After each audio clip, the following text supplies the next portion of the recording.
The Island Resort and Casino recently had a wave of credit card fraud at their facilities, and the fact is credit card and identity theft happens all too often.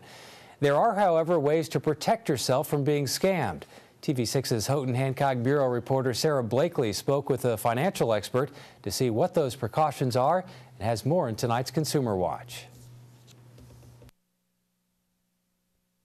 It happens to almost 10% of Americans. Credit card fraud can easily occur if you aren't paying careful attention. The most common way fraud occurs is through email, accounting for 48% of fraud reports. There are, however, other ways your numbers can be stolen, one of which is by the use of a skimmer. It's the same as you would have at the cash register, except for these are ones that you don't want people to have.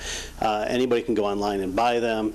The person would simply take your card, let's say you're at a restaurant, slide it through their skimmer, then go ahead and slide it through the one that they're supposed to, and that would collect your information right off your card. Hal Frankie, branch manager at Citizens Bank in Calumet, says another way people can get your information is through a chip in some cards called a radio frequency identifier, or RFID. He says you can get rid of the chip by using a hole punch. The chips are very small and will fit inside that hole punch. So all you have to do is just hole punch it. Yes, you'd have a hole in your card, but most people don't use that. So, why have it in there when you don't need it? You can also protect your cards from skimmers by wrapping them in aluminum foil. The foil acts as a protective barrier that will block any radio frequencies from taking your information. The Michigan State Police say credit card and identity theft is a serious felony. Penalties can range anywhere from 93 days up to even a 10-year felony.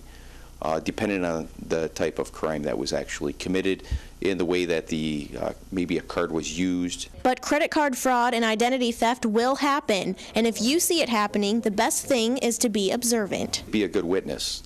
Gather the information, what the person looks like, what they're wearing. If they can get a vehicle information, such as a plate, description of the vehicle, last known direction of travel, that information is very useful for the police to investigate. Sarah Blakely, TV6 News, Calumet.